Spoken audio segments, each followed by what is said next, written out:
ये आकाशवाणी रायपुर है। प्रादेशिक समाचार बुलेटिन के साथ मैं राहुल सिन्हा।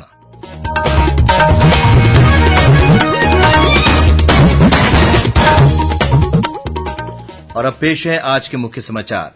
राज्य विधानसभा का मानसून सत्र 22 जुलाई से शुरू होगा। 26 जुलाई तक चलने वाले इस सत्र के दौरान कुल 5 बैठकें होंगी।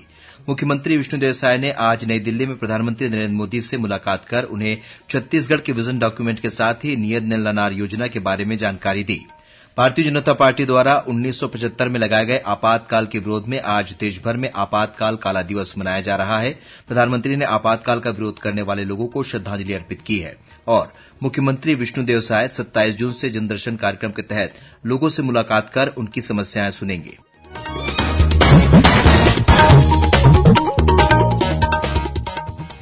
अब समाचार विस्तार से।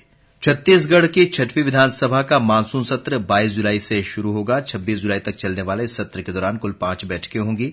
सत्र में वित्तीय कार्य के साथ ही अन्य शासकीय कार्य संपादित किए जाएंगे। इस संबंध में आज छत्तीसगढ़ विधानसभा के सचिव दिनेश शर्मा ने अधिसूचना जारी कर दी है। मुख्यमंत्री विष्णुदेव साय ने आज प्रधानमंत्री नरेंद्र मोदी से संसद भवन में मुलाकात की। इस मौके पर श्री साय ने श्री मोदी को तीसरी बार प्रधानमंत्री बनने पर बधाई दी। मुख्यमंत्री ने प्रधानमंत्री को अमृतकाल छत्तीसगढ़ विजन 2047 विजन डॉक्यूमेंट के बारे में जानकारी देते हुए बताया कि इसका निर्माण राज्य नीति आयोग द्वारा किया जा रहा है, जिसे 1 नवंबर को राज्य की जनता को समर्पित किया जाएगा। मुख्यमंत्री ने बीते 6 महीने में माओवादियों के खिलाफ की गई कार्रवाई की जानकारी भी प्रधानमंत्री को दी। नियत नल योजना के बारे में जानकारी देते हुए मुख्यमंत्री ने बताया कि इस योजना के तहत माओवादियों के आधार को कमजोर करने और शासन प्रशासन तथा ग्रामीणों के बीच परस्पर विश्वास बहाली का कार्य किया जा रहा है।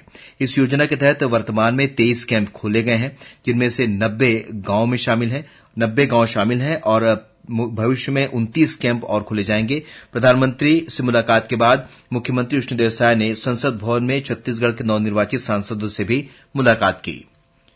प्रधानमंत्री नरेंद्र मोदी ने वर्ष 1975 में आपातकाल का विरोध करने वाले सभी लोगों को श्रद्धांजलि अर्पित की है। एक सोशल मीडिया पोस्ट में श्री मोदी ने कहा कि ये दिन याद दिलाता है कि कैसे कांग्रेस पार्टी ने बुनियादी स्वतंत्रता को नष्ट कर दिया और देश के संविधान को कुचल दिया। उन्होंने कहा कि तत्कालीन कांग्रेस सरकार ने सभी लोकतांत्रिक सिद्धांतों की अवहेलना की और देश को जेल बना दिया। उन्होंने कहा कि ये वही लोग हैं जिन्होंने अनेक मौकों पर अनुच्छेद 356 लगाया, प्रेस की स्वतंत्रता को नष्ट करने के लिए विधेयक लाए, संघवाद को नष्ट किया और संविधान के हर पहलू का उल्लंघन किया। इस बीच भारतीय जनता पार्टी ने छत्तीसगढ़ में भी आज आपातकाल काला दिवस मनाया। इस अवसर पर विभिन्न जिला मुख्यालयों में कार्यक्रम आयोजित किए गए और मीसाबंदियों का सम्मान किया गया। इस मौके पर मुख्यमंत्री विष्णुदेव साय ने नई दिल्ली में पत्रकारों से चर्चा करते हुए कहा कि 1975 में लगाया गया आपातकाल स्वतंत्र भारत के इतिहास में सबसे अलोकतांत्रिक काल था। उन्होंने कहा कि हमें लोकतंत्र विरोधी तत्वों के खतरे के प्रति सावधान रहने की जरूरत है। वहीं प्रदेश के उप मुख्यमंत्री अरुण साव ने कहा कि 25 जून 1975 को देश पर आपातकाल थोपकर न केवल लोकतंत्र की हत्या की गई थी, बल्कि भारतीय संविधान का भी माखौल बनाया गया था। जांजगीर में आयोजित कार्यक्रम में बिल्हा विधायक और विधानसभा के पूर्व नेता प्रतिपक्ष धर्मलाल कौशिक शामिल हुए। इस अवसर पर 17 मीसाबंदियों का सम्मान किया गया।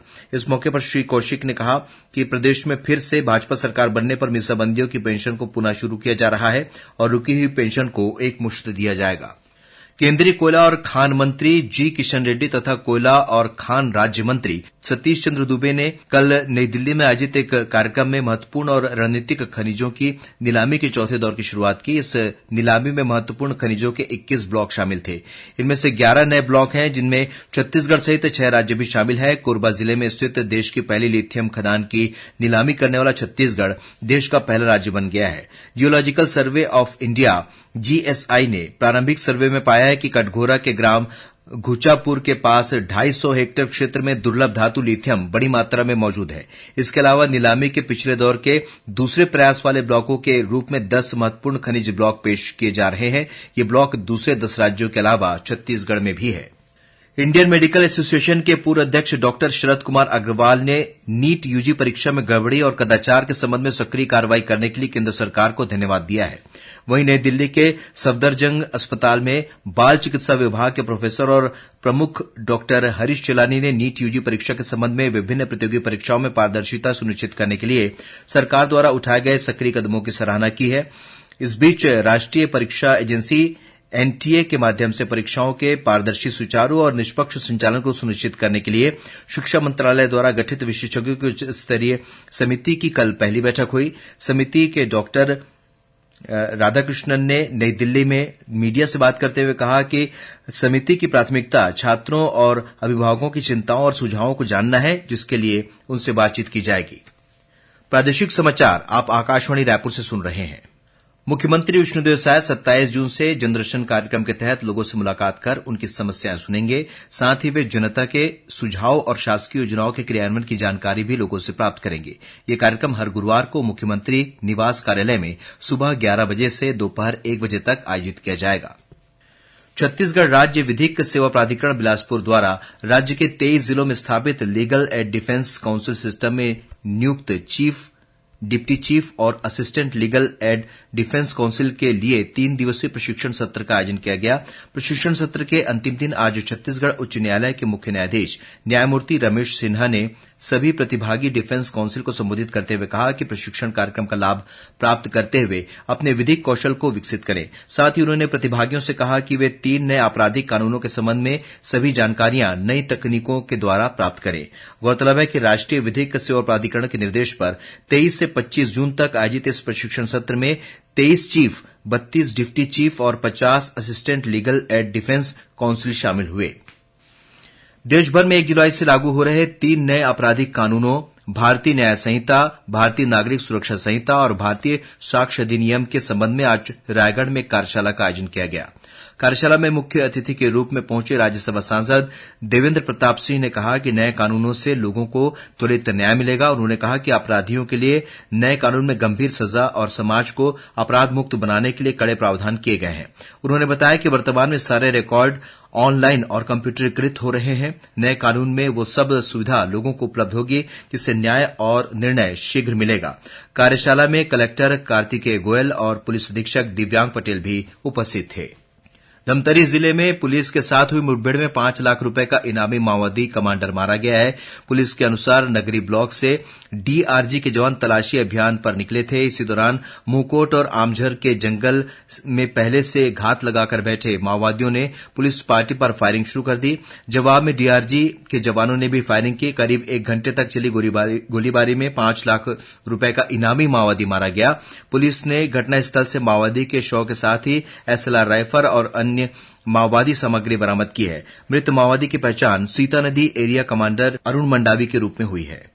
बलरामपुर जिले में हुई सड़क दुर्घटना में 3 लोगों की मौत हो गई, वहीं एक व्यक्ति घायल हुआ है। मिली जानकारी के अनुसार राजपुर बलरामपुर राष्ट्रीय राजमार्ग में भेड़ाघाट मोड़ के पास ये दुर्घटना हुई, जिसमें ट्रक और मोटरसाइकिल के बीच हुई टक्कर में एक महिला सहित 3 लोगों की मौत हो गई। मरने वालों में ट्रक का चालक भी शामिल है। वहीं ट्रक परिचालक गंभीर रूप से घायल हो गया, जिसे प्राथमिक उपचार के बाद मेडिकल कॉलेज रेफर किया गया है। इधर रायपुर के पास अमलेश्वर में आज तेज रफ्तार कार ने मोटरसाइकिल सवार युवक को टक्कर मार दी, जिससे युवक की मौके पर ही मौत हो गई। और अब पेश है मौसम का हाल।